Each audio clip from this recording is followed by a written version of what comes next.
Not a whole lot. Woo! All right, hello! Hi, everyone! Welcome back, everybody, once again to another episode of Comic Talk right here on the Planet Comics Facebook and YouTube channel. That is Comic Talk - Planet Comics? Planet Comics - Comic Talk. You know. Oh. Don't say I was Spider-Man. I didn't go as Spider-Man. I was Man Spider. Nice. Appropriate. I got my It's Always Sunny reference. There you go. How's it going, everybody? I see Thomas was already. He was like, rip roaring ready to go, which I'm all for because I saw him gushing about Action Comics, and absolutely, dude, Action Comics is magnificent. And you read Briar and Stuff of Nightmares. Oh, Joseph's here. Hello. How's it going, Joseph? Nice to see you. But yeah, man, and as far as like stuff, like we've had two like really exciting weeks. I feel like the end of September, beginning of October. Yeah. Well, yeah. Yes. Correct. Yes. Time. What is time?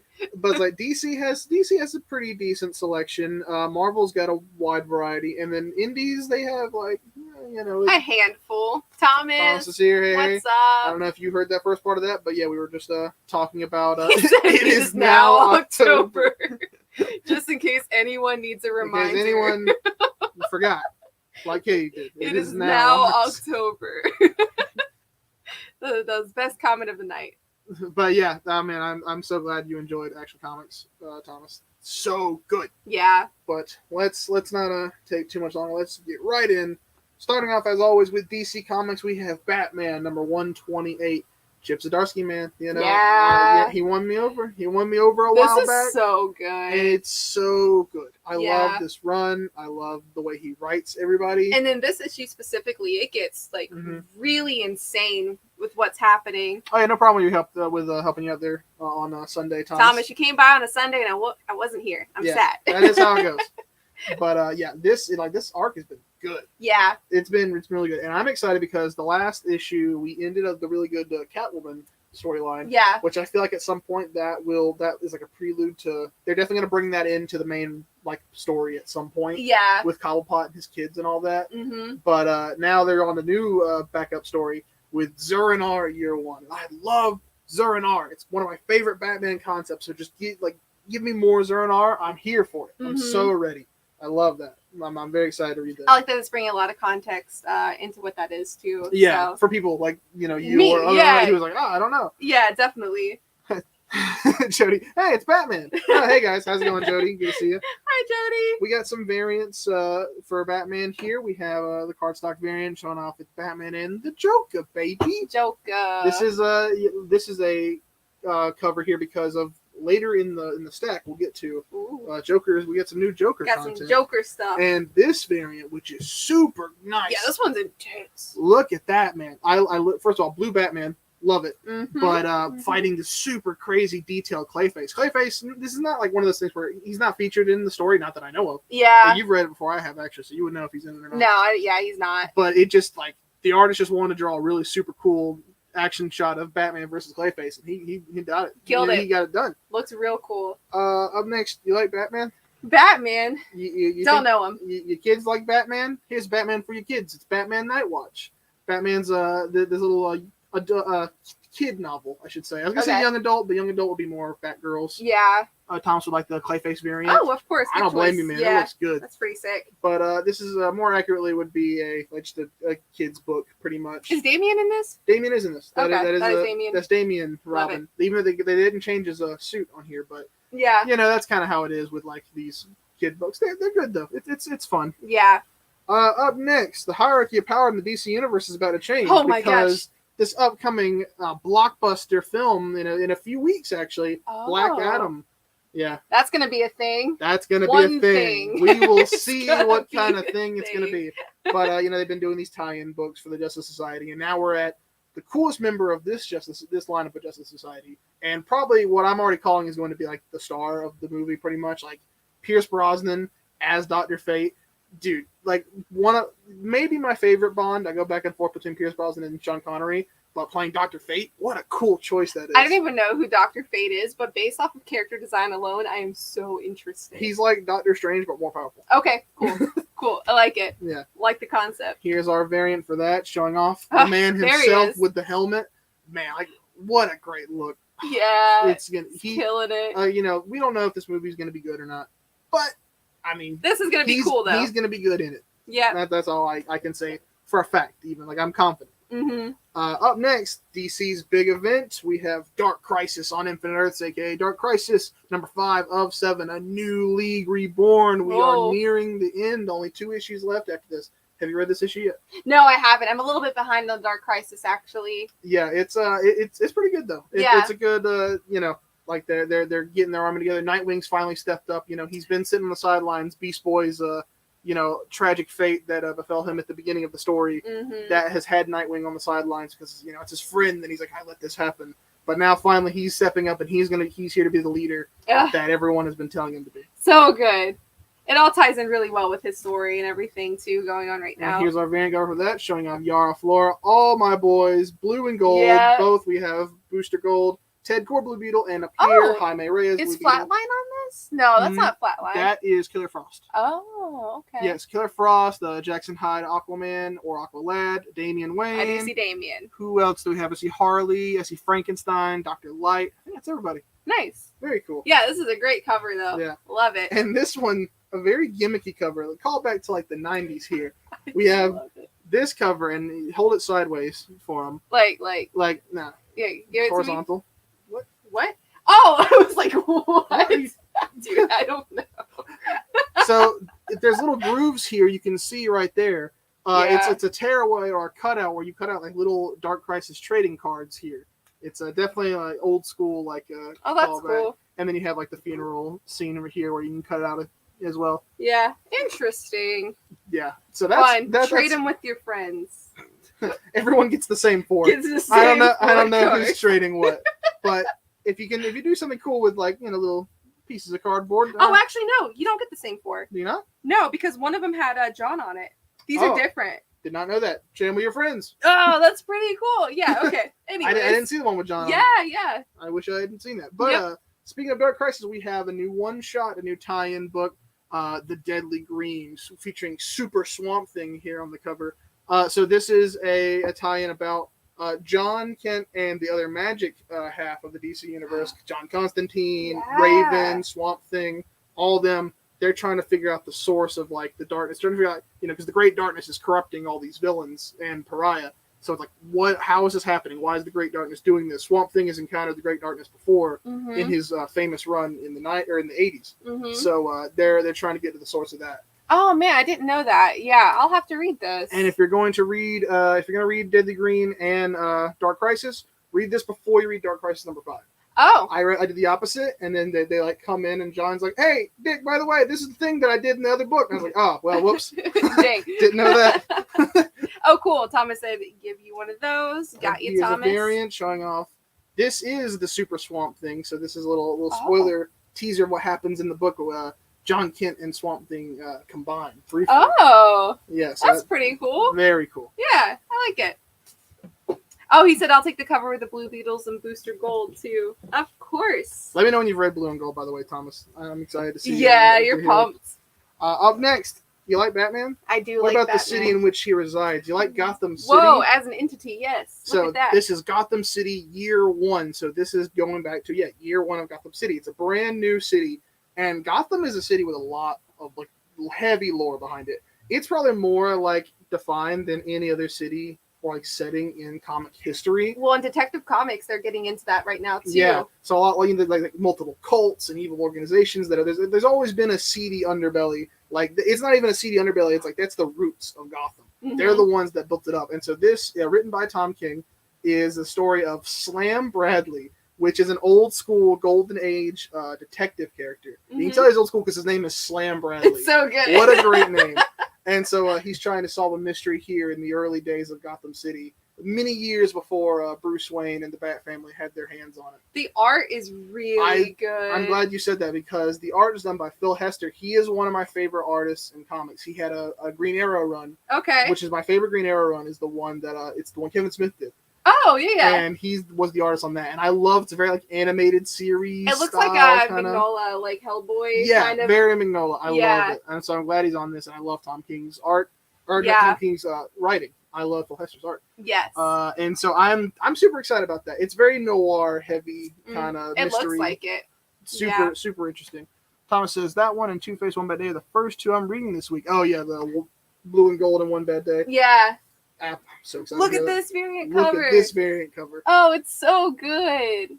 I believe that is Slam Bradley at looks like the gates of Wayne Manor. Yeah. This because it's dealing with early Waynes too. This is like Bruce's, great grand, father. Yeah, I'm really excited to read this. Speaking of, you like Batman? I do like Batman. Wait a second. What about his arch nemesis? This isn't Batman. The Joker, baby. It's the Joker, the man who stopped laughing. Number 1. So brand new number 1, and this is really like more of a season 2. It's like a slight continuation of his original run that we had, the Joker book. Mm-hmm. But they're calling it number 1 because you can read it without having read that other one. But if it's anything to go off of the other one, I love the other one. Okay. And surprisingly enough, I really did. I didn't think, I would like a book that's just Joker. Yeah. The other book was not just Joker. It was actually Jim Gordon. But I'm hearing this one legitimately, the Joker is the main character. So we'll see with this book if the Joker can actually carry a whole book. Yeah. If we're not going to get exhausted. Yeah, I definitely hope there's a little bit more depth to his character aside from like evil, funny, kill. Yeah. So. But I think he's dealing. I think the story here is he's dealing with an imposter Joker. Oh, okay. Which is very fun, and I know this is a very Twin Peaks cover by because the way. Yeah, it is. Yeah. And Cooper looking into himself at the end of it. Yeah. That's what it reminds me of. That is kind of what it reminds me of. Yeah. So that's pretty good. Mm-hmm. And I know with Task Force Z ending, this is where Jason Todd will end up. He's going to have an appearance in Oh, this. okay. He's probably continue his hunt for the Joker. Nice. Speaking of, we had a lot of variant covers. We have 2 or 3. And Thomas, I got you down for Gotham Year 1, by the way. It's a sketch cover. Whoa, so much potential. Look at it. Nothing on it.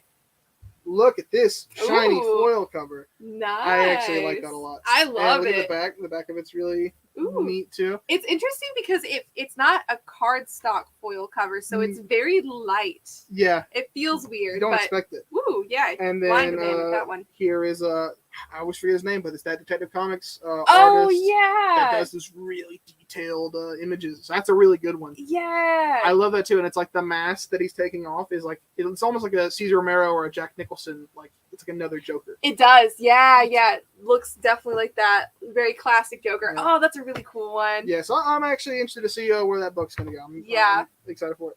And then we have up next Monkey Prince number 7. I'm a fan of Monkey Prince. Mm-hmm. I like it. I had a chance to meet the writer at SC Comic Con, and I hadn't read Monkey Prince yet, so I was like, No. And I wish I had met him because Missed opportunity. I would like to have talked to him, but he's tangling with Aquaman here on the cover. Yeah, I'm really interested. Monkey Prince. I hope we get to see more of it because they got these big plans for Nezha in Batman vs. Robin. Nezha in lore, in the Chinese mythology, is one of Sun Wukong's enemies. Okay. So it's like that's like a built-in villain for Monkey Prince. Yeah. To continue. Next, you have Multiversity, Team Justice number 5. This is our Earth 11 Young Justice counterparts. What's it say about Black Adam down there? Oh, it's just a little. It says the hierarchy promo. of powers It's about to change. Yeah, Yeah. that's right. Dang. Okay, forget. And here is our villain of the story. Oh. I don't know her gender swap name, but this is a gender swap character for Clarion the Witch Boy. Oh. So this is I don't know what her Interesting. I don't know what her female name would be, but I guess it'd be the Witch Gal. Yeah. Huh. That's really cool. And Cool then character. here's another. This is our Black Adam variant, showing off. Thomas earlier said that he was most excited about Dr. Fate and Hawkman. Mm-hmm. So here is the variant depicting the battle of Black Adam versus Hawkman. Dude, yeah, I love The Rock. Yeah, Just you got fighting on the cover here. That's really cool. Up next, we have Poison Ivy number 5. Man, like for once, we don't have a million Poison Ivy copies, which is surprising because people have been buying up Poison Ivy. Yeah, so if you want it, definitely let us know because here it is, and it won't be here for long. I like it's like tearing it, splitting up Harley and Ivy. You can't do that. Just in the book already did that earlier. In the Have you been reading it though? I haven't. I've been behind on it. Yeah, I love this like pinup looking cover. Yeah, that's an old school like classic. Yeah, that's awesome. Thomas said, "Well, I can't believe the hierarchy of power in the DC universe is about to change." Who would have known? Who would have known? Up next, we only have one copy of this left. It's the B cover for Sword of Azrael number 3. Man. I love Sword of Azrael. I've got to read it. It's the only copy. Oh gosh. Yeah, you got to get on it now before Thomas or somebody buys it. I've been in love with this. Sword of Azrael's been good. Yeah. I know you were looking for a character to latch yourself onto. I feel like Azrael has potential for you. I really like Azrael a lot. Yeah, Azrael's really cool. But that's gonna do it for DC. Goodbye. So we had some cool new number ones, Gotham City Year One, and the Joker, and Dark Crisis, always a big deal. So it was pretty good set for DC this week. All right, we're gonna move on to Marvel, starting off with Ant-Man. Woo! Thomas, you're gonna have to carry this one here because I know that you like it a lot. He's existed for 60 years. I like his suit. Okay, next up. 60 years. Here's a variant cover. Marvel Duel. I need to look up what this Marvel Duel Is it a game? It might be because a mobile game. I think it might be. Yeah. That's what I'm leaning towards because all of these like covers for Marvel Duels, we'll see them more as we get to the stack. As we go through. They look like ads. Yeah. And I'm like, what is this an ad for? Yeah, it definitely looks like some sort of game. It's a game, I believe. Okay. Yeah, it sounds like it. Huh. Yeah. Up next, we have Avengers, X-Men, Eternals, Axe, Judgment Day, Star Fox. We have our I believe she's a one-shot here. Okay. Star Fox is a character who's associated with Eternals, and he's known for being Thanos' brother. Oh, That's right. I didn't know that. Big old purple Thanos, and this dude. I don't know anything about Star Fox, but I really love his design. I don't know. I'm going to read this just because he seems interesting. Yeah, what about the guy who's playing that? I was not interested. For anyone who has seen the Eternals movie, Star Fox is the character that shows up in the stinger of that, and I believe it's the only reason he's getting this book is because corporate synergy, and Star Fox will be played by Harry Styles. You told me that, and I was like, okay. Right, it's fine. Yeah. Okay. And so we have this variant, which very good. You can see why Harry Styles has chosen to play this. You character. can definitely give Ant-Man another shot, Tyler. I think you enjoy the later issues because it's actually building something cool. It's not that book in particular. I just don't care about Ant-Man as a character not an in general. Guy. Yeah, I do like Scott Lang more than I hate Hank Pym. Yeah, I hate Hank Pym, but I do like Scott Lang more. And the other one, I always forget, Eric O'Grady. Scumbag Ant-Man. He's pretty funny. But yeah, we do have this variant here for Star Fox, though. Yeah, this one is specifically tailored to like Harry Styles. I can tell. And we got the furry variant. He's a literal Star Fox. Look at him. For anyone who thought that Star Fox might be like Nintendo Star Fox, that's the first thing that and Jonathan thought. That's the first thing most people think of. Star Fox. I mean, if you just hear Star Fox, he doesn't look like this, but he does in this furry universe. Thomas said, "Yeah, Scott Lang is the best Ant-Man." True. Thomas also said, "Oh no." I said, spoilers. We got some Scotty Young covers, and I held up the furry Star Fox cover, and I said, Katie, because of this cover, none of Scotty Young's covers are the worst covers that Marvel has this week. Yep, and I'll take it if I have to. If that's all I've got, I'll take it. Yeah, they're not good, but they're better than that. Better than that. Speaking of stuff that is good, though, Captain America: Sentinel of Liberty. Man, oh, it's so good. I'm behind actually. But I need to get in. I just love. I keep saying I need to read it. It's only 5 issues in. Yeah. I'm getting further behind, but I need to. I don't read Marvel. And Captain America has just always been cool to me. Yeah. I love Captain America. Like we added some new back issues to like the Captain America back issue section. Just looking at those old covers, like man, Captain America is so cool. Yeah. I've always loved him. Very nice. And here we have some good variants here. So we have a one showing off Cap and Bucky. In this shadow society that looms over them. There's some kind of grand conspiracy in this story. Okay. And Bucky and Cap are trying to get to the bottom of it. I like it. And here is our Marvel Duel variant. Because that's why it's like, I thought that this was a video game thing. And Thomas confirmed it is a video game that he thinks. It's because, don't you just see this? And every time, this artwork comes up, this looks like something that would appear on the back of all these comics. Yeah. Like an ad or something. It does, actually. But that's just what it makes me think of. Yeah.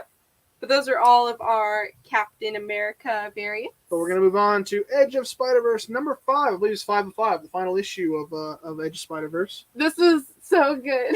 Yeah, I'll let you. Well, I mean, I picked it up because, first of all, I'm very interested in this Spider-Man's design. Y'all, I don't read Spider-Man. I never have before in my life. But I picked it up. Katie hates Spider-Man. Not even just Katie hates Spider-Man. Very true neutral when it comes to Spider-Man. Can you believe that Katie hates Spider-Man? I hate Spider-Man. On record. Yeah. No, but I read it and I didn't know all the Edge of Spider-Verse stories focused on a different spider person. Yeah. But I loved it. It was good. I really loved this character. You're a fan of this spider, the Web Weaver. Web Weaver was wonderful, delightful, and then also Craven, I guess. Yeah. Is like an 80s. There's a Craven spider character in the story. Yeah. I had to break your heart when you're like, if this character's gonna show up more, I'm like, it's not. They're not. Like that. No. The other spiders that's not Spider Gwen or Miles.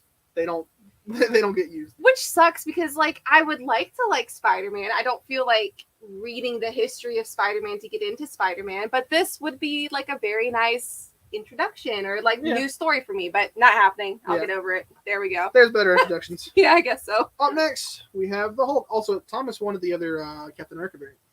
The non-dual variant. The non-dual. I'm still in the furry thing. This one. Okay. Yeah, the furry.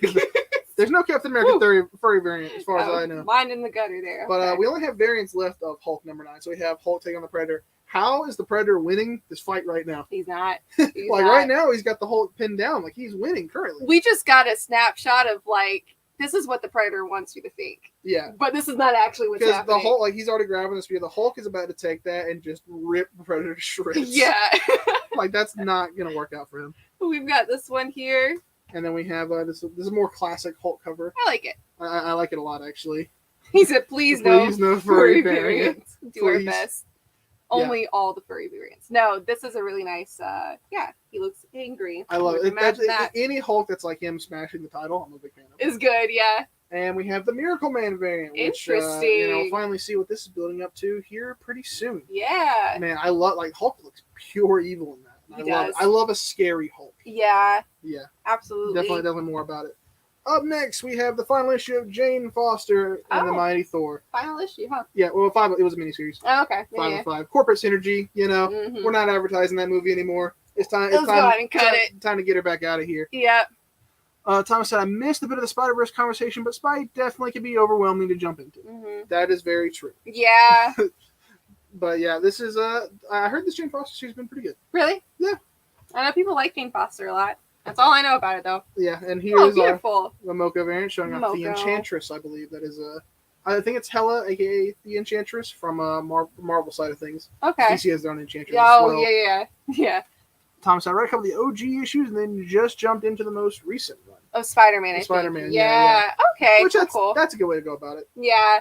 But you think Jane Foster Thor is fantastic, Thomas, which is really cool. So you'll find out the conclusion. Final variant. I think this is the one that made me think. I think this exact artwork of Thor has been on the back of some of these comics. Okay. Yeah, it definitely has. So that is why I kept thinking, I was like, why is this? These are all ads. Mm-hmm. So that's what it is. They all look like ads because they are. Just like they did with that Superman comic that got the me. Superman and Lois the tie-in where they had this poster on the back. Yeah, that was rough. Up next, this is a big one. We only have variants left, which is crazy. But we have Miracle Man number 0. So this is a one-shot, real quick. Let's see what Thomas says. Looks like parts of the story will carry over to the new Thor storyline that starts in issue 27. I'm glad they're going to continue on then a little bit. That's good. So Miracle Man, long history about it that I can't super go into because I don't have the time. Look it up on YouTube. Great videos about it. But basically, the summation of it is a long time ago, Neil Gaiman got his start, or one of his big things was writing for Miracle Man. Due to a lot of lawsuits and a lot of shenanigans, Neil Gaiman never got to finish his Miracle Man run. Mm-hmm. So now Marvel is making a push, and so Neil Gaiman is the writer for this. Oh, I didn't know that. Yeah. What? Yeah. Dude. Okay. And this is supposed to, and this is number 0. This will lead into Miracle Man: The Silver Age, which is the new series that Marvel's doing about Miracle Man, and supposedly that will act as finally Neil Gaiman will get to finish Miracle Man. I just got so unreasonably excited. I had no idea that he was writing this. Yeah. Oh, cool. Yeah. Okay. Yeah, it's pretty big too, so they're covering a lot for this. Pretty big. I hope we can get some more covers, maybe from our Greenville store or something, because I'm a little upset that we only have 2 copies left, and they're both variant covers. Is it an anthology telling different stories in his life? It might be, and Neil Gaiman might only be writing. Because this is Momoko doing one of them. Yeah. Oh man, that's so cool. There's okay. a lot with Miracle Man. Wow. It's a whole you can get into, and yeah. So as far as I have heard, yeah. I know he's definitely a writer for one of these stories. I think you're right. I think it's an anthology, Mm-hmm. but I'm pretty sure the book that this is building up to will be Neil Gaiman finishing Miracle Man. Okay. Man, which Marvel, is something he never got to do. Give me information about your books. Like, are you kidding me right now? Right. Okay. Right. Anyways, this is cool though. We got this. I love this variant cover. It's a good variant. The main cover was the best one. I hate that we don't have it anymore. And then Tyler's favorite variant here. It's history. And Scotty Young got his like dirty little fingers on it. He did. Look at that. This is like when you hold up like a piece of art and like your dumb idiot kid with like who just ate chocolate something comes and just touches it and you're like, why'd you do that? Oh man, you know, we all have opinions and that's yours. Sure is. Oh, is that it for Miracle Man? That's it. That's why I'm sad. Okay. Oh, we have more bring back Lance. Bring back Lance. You know, well, as far Lance didn't die in the hurricane, so that's good. Lance is alive. Glad to hear that. And then Thomas said, "Yeah, I've heard the same about Neil Gaiman writing the main book. Which is huge. I am done. I'm so huge. excited. That is huge. I can't believe I didn't see that on Twitter or anything. Wow. Yeah. Anyways. Up next, so we have. It's gonna be hard to come back from that because that's like the biggest thing. Oh man. So we have the Savage Avengers number 6. They're in 20. This is a 29 variant, I believe. Okay. No, this might be a main cover. No. Yeah. This is the main cover. Is it? So the Savage Avengers are in the 2099 universe now. There they are. With an Anti-Venom 2099 book. Interesting and I did not know they were still doing Anti-Venom stuff. Yeah. So that's unique. Okay. And then we have our variant here, which is pretty cool. This whole lineup is pretty interesting. I don't think Conan's on the team anymore though. Oh, okay, then he has to go. I won't actually finish that joke. Okay, let's go. All right. And here's our buy the game. Buy the game. Don't buy the game. Looks like a mobile game. I don't know. And so, Katie, you're trying to get into Spider-Man, I hear. I am trying to get into Spider-Man. Spider-Man number 1, Whoa. the very first issue of the Amazing Spider-Man. Just like manga, it's a great jumping on point. Yeah, it's worth millions of dollars. Just kidding. This is a facsimile, printed a few weeks ago, but published today. Wow. Yeah, so anyone who wants to own a little piece of history, enjoy a nice, clean version of the Amazing Spider-Man. Nice and wholesome. Number 1. Could give this to all the kids and be like, "Here, Johnny." Yeah, look, it's Spider-Man. Your mom won't get mad at this one. This is we had another. I don't even know if I included it. We have another facsimile of I believe Tomb of Dracula. We do. Yeah, so we do. We'll talk about it more if I get to it. If I forgot to include it, then we have it. Yeah. I recommend to Katie for sure. Mm-hmm. But for real recommendation. Spider-Man number 1. I guess this is my Spider-Man week, huh? Yeah, I kind of have to. It's literally Spider-Man number 1. Yep. So brand new run, and also the first time in history that Spider-Man has ever had a book simply just called Spider-Man. Interesting. That's why we've had Beyond Amazing, because he's not just amazing. He's just Spider-Man. Wow. Period. Simple. He's not your friendly neighborhood Spider-Man. He's not spectacular. He's not amazing. Yeah. He's not ultimate. He is Spider-Man. He's just Spider-Man. And okay. Written by Dan Slott, famous Spider-Man writer. Really? If only Lance were here to bite his tongue. He would go, Lance would bite his tongue off. Really? Yeah. So that's he's a divisive writer, to say the least. You are already signed up, Thomas. Mm-hmm. I think you already got it. But we have plenty of variants here. We have Scotty Young, not his worst work. I like this one. I think this one's cool. You can give it a shoulder shrug. I know what it's a. I know it's a homage to. It's fine. Okay. Yeah. That's more than we will ever get out of Tyler ever again. For sure. We have the Spider Gwen cover for everyone who just loves Gwen Stacy and just wants to stare at her forever. Yep, you can. I mean, you certainly can. Next. This one's my favorite variant cover. We have another good one, but this one's my absolute favorite. Yeah, I got all of them. So for those who like Spider-Verse, we have Silk, we have 2099, we have Peter Porker, Spider-Punk. I see Ben Reilly. I think one of the movie ones are in there. Yeah, it's pretty much Miles Morales down there. Yeah. A lot of the different. Look, Tom said I might take that Scotty Young cover.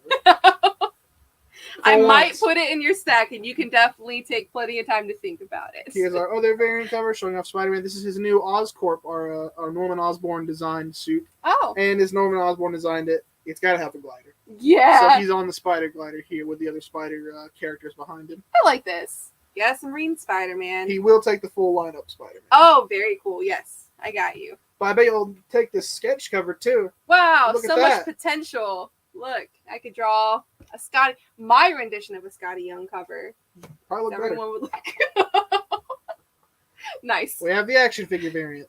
Everyone's second favorite, Scotty Young. I like action figures. I like comic books.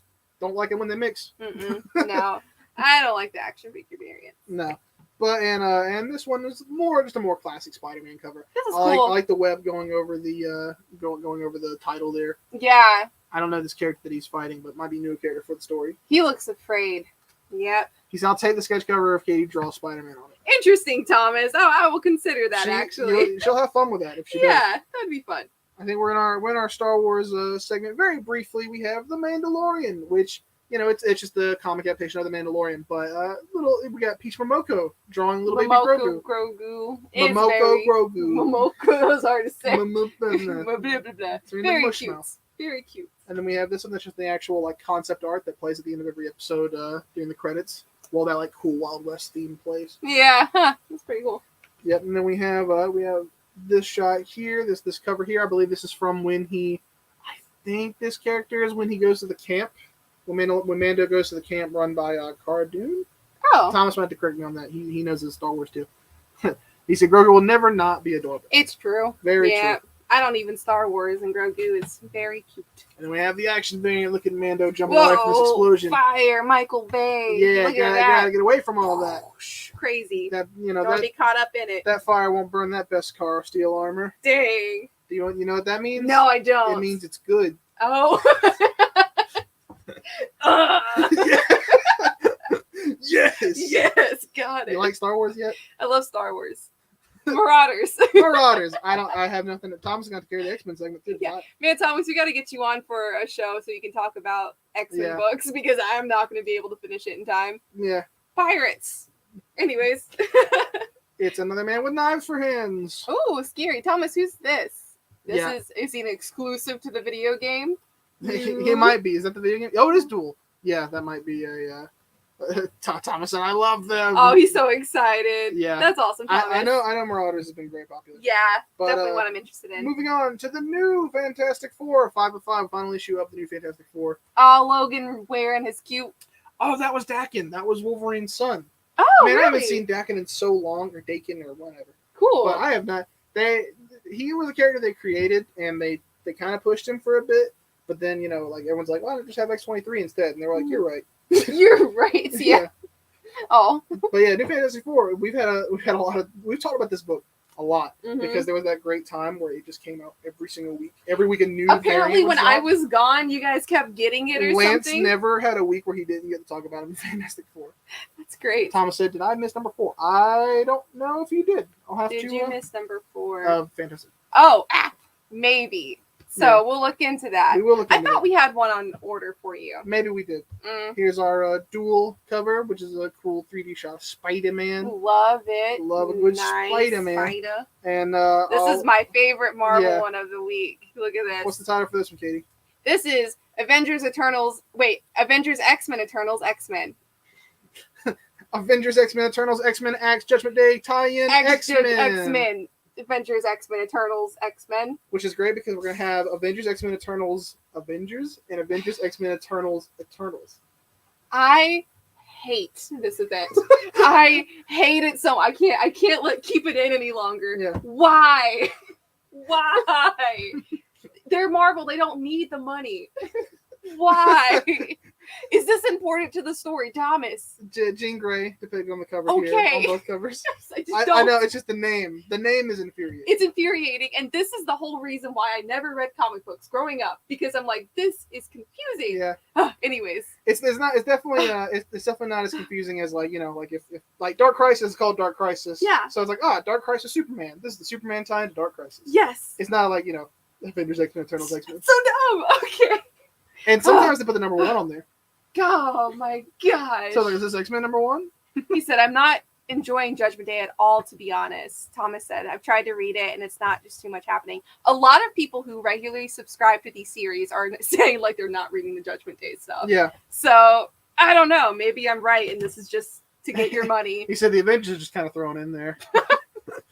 Which, great. Fair. Well, they were like, man, people like X-Men, they don't care about the Eternals. Will X-Men carry it? Yeah, I don't know. Put Avengers in there. They'll, throw in an Iron Man or something. They planned this event. Here's our other variant showing off Jean Grey. Heavily damaged, by the way. Just not caught that. Don't buy this one. We're gonna have to report that bad boy. All right, but go in the burn pile. Yeah, but so I definitely think that like they planned this out when the Eternals movie was coming out. They were like, push the Eternals back in, but like that didn't hit. Yeah, and I think the Eternals are probably never just gonna hit. And then they had this like 12-month plan for these Eternal series. Yeah, and it just flopped. Yeah.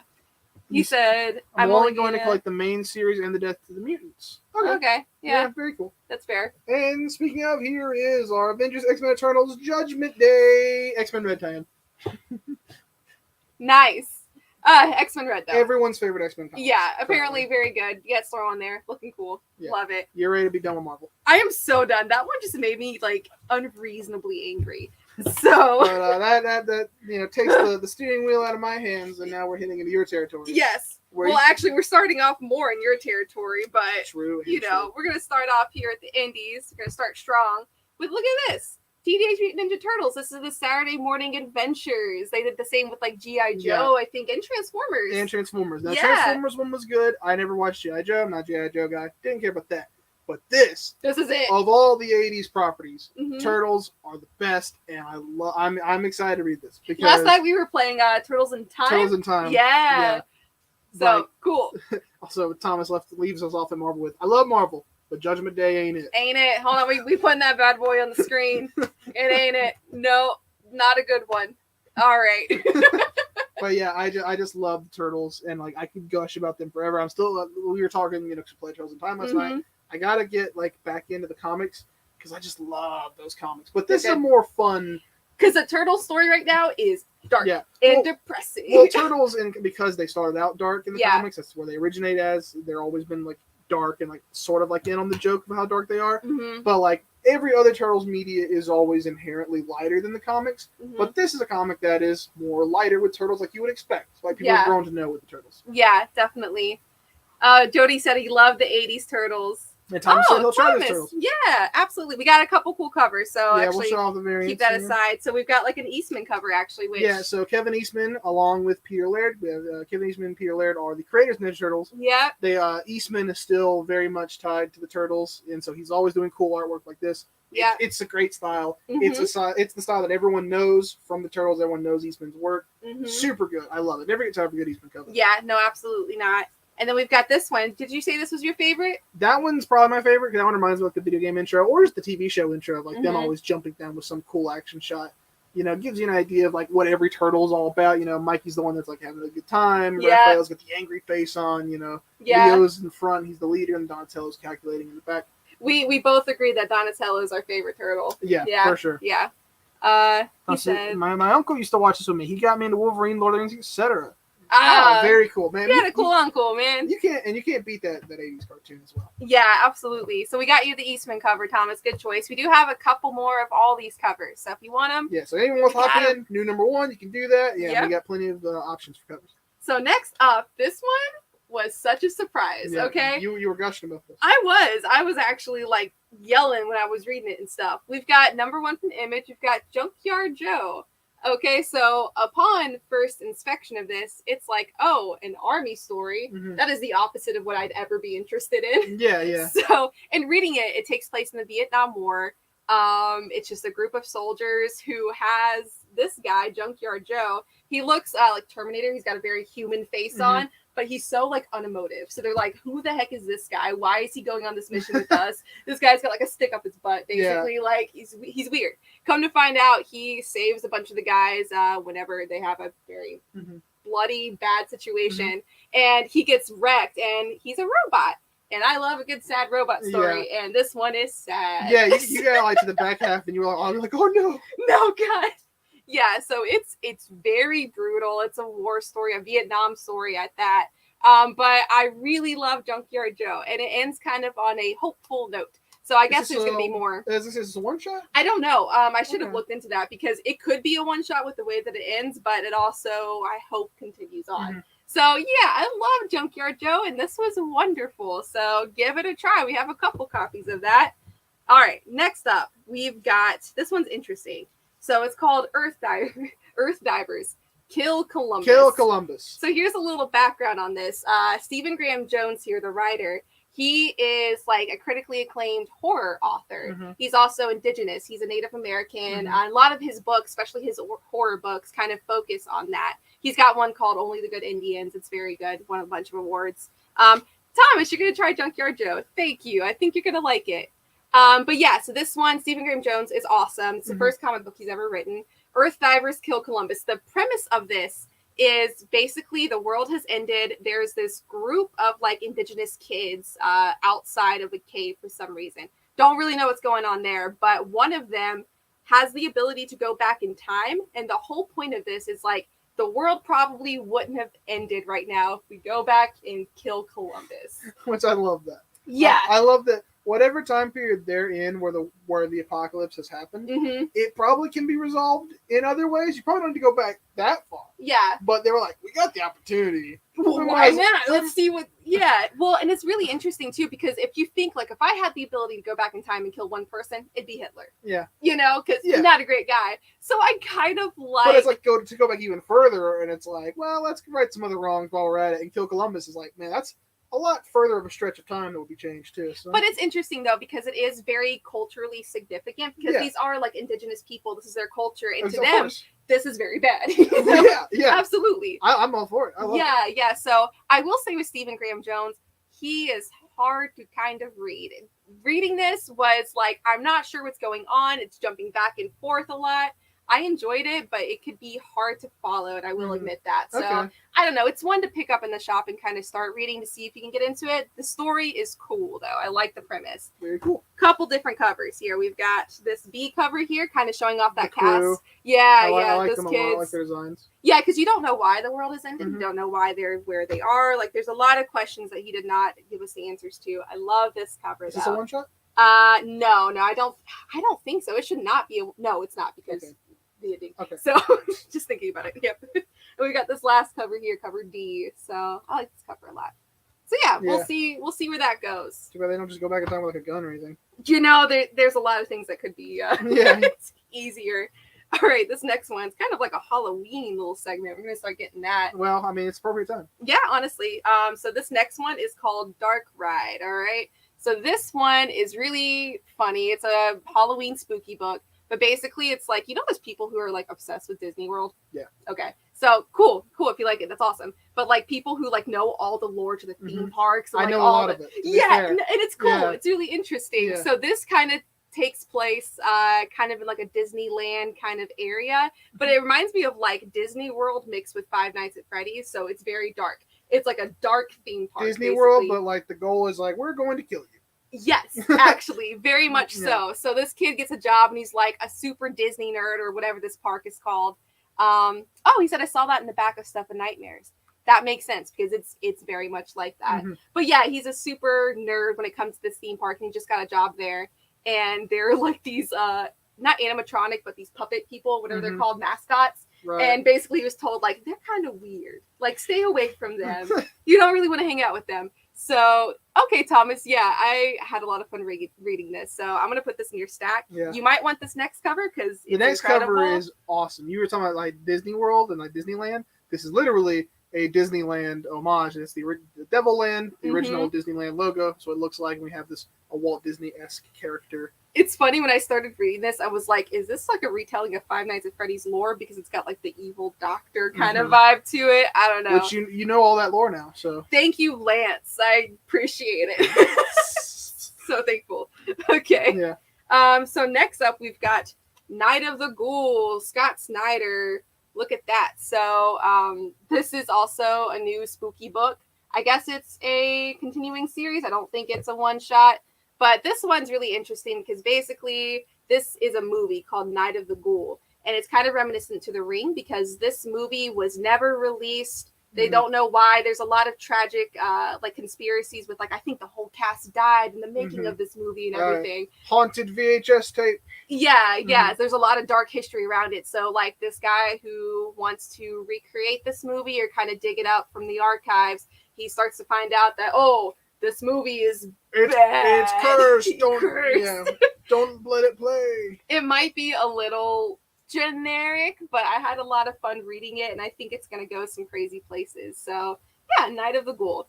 Give it a shot. So that was about it for all of our spooky segment. What's that next one? What's that? Well, this one, okay, this is number 2 of Minor Threats. We got this a couple weeks ago. Oh. And I didn't end up, that was the week that we were like really busy before the show, and I didn't read the first one. But a lot of people have been picking this up. It's kind of a funny, it's like a superhero kind of spin-off. Right. I remember this book now. Yeah, the first cover was like really yellow. That's what I know. But yeah, number 2 here. We still have copies of the first one. This was hot for a second because I think they were talking about making it a show or something. Yeah. So, yeah, that might be something on people's radar. I don't know. Next up, we've got Magic the Gathering, number 19. We both don't know anything about Magic. I don't play card games. Nope, we don't do it. But that's a cool cover. Thank you, Magic. I'm sure it's great. Okay, who-wee. So this next one is the one that you had, without question, the most copies of. Yes, I did. And it's funny because you and Lance back in the day, I hate to bring this up. Not my proudest moment on the show. You were like, Garbage Pail Kids, that's not going anywhere. Yeah. So, last time we had a book, we had Garbage Pail Kids versus Madballs. Lance and I famously buried that book and said, this will not sell. Yeah. And he said, nobody's going to buy this, bro. Yeah. And, and it sold out, and it continued to sell out. And now we have Garbage Pail Kids. Out. There we go. Oh, and real quick, Thomas, he said, is that Batman on the front? It was like a Batman parody for sure. It's like a superhero team parody book. I don't know much more than Batman that. Starman parody. Yeah. Oh, that's pretty cool. Yeah, it's okay. It's Batman-esque, But yeah, we got Garbage Pail Kids Origins. I picked it up and started reading it. I love the art in these, admittingly. Like, it's everything it should be. True. It's very poppy, like, kind of gross. The story's just weird, you guys. Well, it's Garbage Pail Kids. Yeah, they're supposed to be weird. It's very they're weird. weird and gross, and that's the appeal. Yeah, this guy tries to enlist in the army, and he's basically not good enough for all these reasons, but they're like, you can be a part of this experimental program where we turn you into whatever the hell that is. well, that's Adam Bomb, isn't it? Oh, I guess so, yeah. That's one of the few that I know, because he's like the post boy for like Oh, really? Yeah. It's like, it might be the most famous Garbage Pail Kid card. Okay. I know that card. All right, yeah. Well, I guess it ties into the lore. Thomas said, I think I'll pass on Garbage Pail Kids. Well, not yet, because we got like 20 covers. Yeah, so we're not done. Here we go. I was right. It is Adam Bomb. Cover, yeah, okay, that makes a lot of sense then. We got cover B here, which I really like this cover. There's a lot going on. They're basically collecting large. It's just collecting large Garbage Pail Kids cards. Yeah. On all these covers, This one, we got cover C here. Yeah. Like it. That's very good. We've got cover D here. Which is the actual card. Yeah. That's the card. I've seen it before, so that makes sense, actually. Yeah, because it is, oh boy. We've got cover, sketch cover. Get your favorite Garbage Pail Kids artist to draw you something funny on I'll draw you as an Garbage Pail Kid. Just one big booger. Yeah. We've got this sketch cover because you need it for some reason. Put your little name down there. Buy the sketch cover, Thomas. Katie will make you a Garbage Pail Kid. You'll be Thomas Drown, and it'll be a caricature of you drowning. Yeah, that's how Garbage Pail Kids works. So usually, lame. That's usually that's. I'd say it's lame. It's kind of fun though. I don't know. We got the green one, so I can draw you as a booger because that's the only word that comes up. Yeah. To mind when I think of Garbage Pail Kids. I think boogers. Well, the origins even kind of written like boogers. Yeah, it's like slime, like ooze. Still going. We got cover S here, black and white. It's the card, but with no color. Yep, because that makes sense. We've got this one here, cover M. You know what this is an homage to? I don't. The Incredible Hulk. It is, isn't it? The very first issue of The Incredible Hulk. That's actually pretty good. Yeah, I like that. All right. We got that. Thomas said, I've always wanted to drown. I'm joking, don't worry. Oh, man, there's always more to those comments than just joking, man. We've got this one here. It's a coloring book. Make that cover look like this cover. Ooh. No, the wrong cover. Love it was over cover. We got cover Q here. And yeah, that's it. So it's going to be popular. Kids really love it. It was kind of like brutal for kids, but I mean, I'm not a mom. I don't know. Let your kid read whatever they want. Well, that's the appeal. It's cartoony, but it's gross. Yeah. People like it. Kids like it. But enough of that. Enough of that 80s nostalgia. It's time for the ladies segment. Woo! We got some good ones. All the stars are here. First up, we got Nyx. is cover C. This is the only one we have. She's looking great. That's the only cover and the only copy that we have. Number 10. So love it. Thomas said that one was 100% a joke. I love it. Yeah. Honestly, if it brings people into the store and sells, then I couldn't be happier Same, for it. man. Like, I complained about it. Not my brightest moment on the show, but it's funny that it's honestly funny how wrong I was on that. Of all things for me to be like double down on, that's the one I was wrong about. And it's harmless. It's fine. Next up, we've got a new number 1, Woo! the Unbreakable Red Sonja. Look at it. Yeah. Kind of reminds me of Horizon Zero Dawn. It's very much Horizon Zero Dawn. Yeah. That's exactly what I was thinking. Totally looks like it. I don't know if this is, and Jody, you might know, someone might know, like an origin story, kind of how Vampirella has her year 1. Mm-hmm. So I'm curious about that. Because it looks like all these covers have like Red Sonja and either a younger version of herself or a young character that she will be partnering with, maybe? Yeah. So I don't know. It looks really cool. This is a good chance for me to familiarize myself with Miss Sonja there. So we got that one, and then we've got this one right here. Again, this is cover C. This is the one that makes me think it's not her origin, because that one, the other one looked more like it was a younger Red Sonja, but this one is like definitely they're like teaming up together. This is their God of War comic. Thomas said, "Give me a Red Sonja, finally!" Oh, bro, very cool. I love it. Well, let us know what cover you want. We got that first one. We got this one here. Yep. And then you gotta love the sepia tone. So cover H. There it is. We're in Kansas. Yeah, we're in Kansas. So finally didn't get that bit wrong. Yeah. We're in Ohio. All right. Next up, we've got our favorite Zenoscope, Rise of Cthulhu. Cthulhu girl, Whoa. Grim Reaper lady. Maybe she's got a scythe. She does have a scythe, and she's going to fight Cthulhu because that's possible. Look at that. Yeah, I mean, I think she's got good odds. Honestly, yeah, go for it. Okay. Okay. All right. Take a moment. So, we got a new lady. Yep. I think a brand new lady to Dynamite. Brand new. Okay. Siren's Gates. Here we go. Here she is. Okay, there's potential here. Interesting. Cover A. She's cute. We like it. Then we open it up. I'm just going to go ahead and spoil it. It looks like, this. It looks like this. This is different. Very webtoon-esque. Yeah, Thomas, a new lady. Oh, Jody said something. Jody said, I don't know Red Sonja's origins. I guess go and read the Red Sonja Wiki. Yeah, fair. Honestly, that's fair. I mean, we can do that. We can't rely on Jody for everything. I know. we got the internet at our disposal. But, okay, yeah, this is, what was the gimmick to this? It was like the first fully painted comic. It's this artist's first fully painted comic. It was like, why do I have a hard time believing that? Yeah. Yeah. So, okay. So this artist is known for their fully painted comic covers. They've done it for Marvel and DC. A lot of like Wonder. When we look up the artist's name, I already forget the name of it. It's but there's a lot of Marvel, like Wonder Woman and Storm and stuff like that.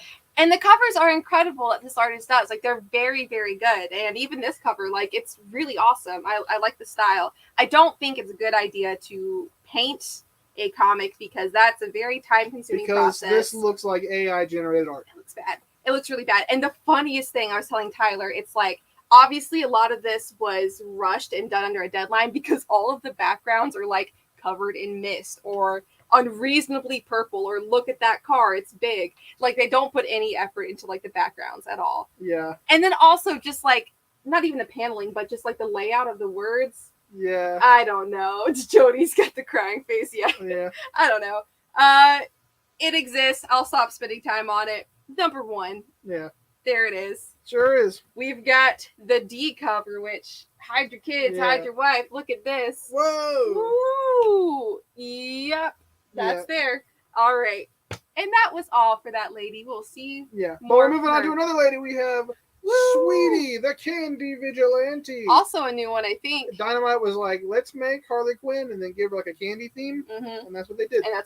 Yeah. It's like, I like flip through it. It's just this book. It's just this girl murdering people with candy for like, 15 pages or so. Yeah. It was fun. I like the art. It's very colorful and poppy. She seems unhinged. She seems fun. Yeah. Which she certainly does. Looks spray painted. Yeah, it's just very quickly done digital art, which is not impressive to say the least. Like I hate to say that, but no. We got this cover here though. This is actually cover A. That was the B cover we just showed. But she's got Oh, That's pretty much what she does. Like she'll Kinda like rough. pop a bubble, like she'll like, blow a bubble with bubble gum, and like it'll like melt their face. that's pretty fun, actually. Yeah, she has So, like yeah. a lot of candy assorted weapons. So I like this Dynamite Halloween themed comic here. Perfect time for her to debut.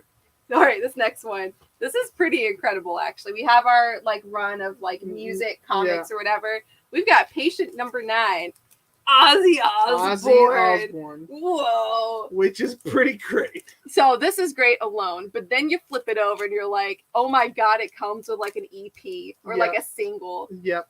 This is so good. Your very own Ozzy And CD, I guess. Yeah. yeah, and it comes resealable, so we definitely opened it. The art is very good. It is pretty good. It's really good. Yeah. So I'm actually kind of stoked. I'm a big Ozzy fan. I know you're a big Ozzy fan. I love Ozzy. Yeah, so absolutely. That's very exciting to see. Yeah, so I don't hate any of this. I think that's great. So we've got a bunch of these. So several copies. Oh, even Thomas is excited for Ozzy. Who can't be excited for Ozzy? I mean, Sharon.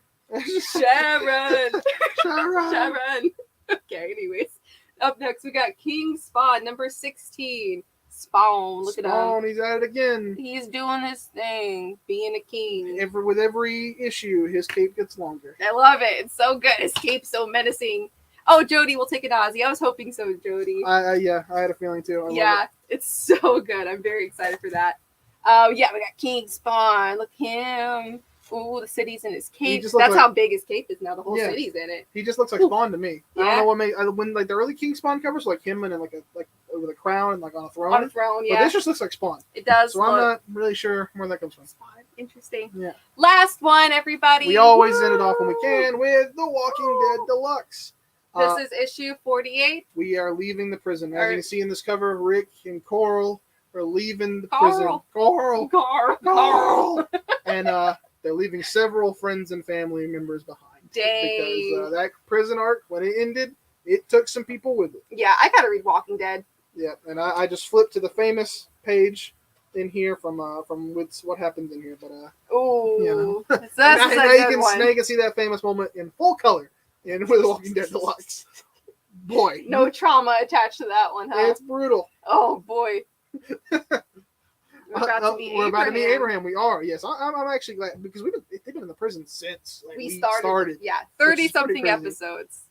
So Jerry said I'm pumped to see the conclusion of the TV show. Yeah, are they doing it again? It's like wrapping up. Oh, is it wrapping up? I didn't know. I thought it was like on a forever break. I'm out of touch. Yeah, I don't know. And we're out of time. Yeah. So with that, we will see you guys next week. Goodbye, everyone. Thanks for stopping by. Same time as always. Yep. See y'all.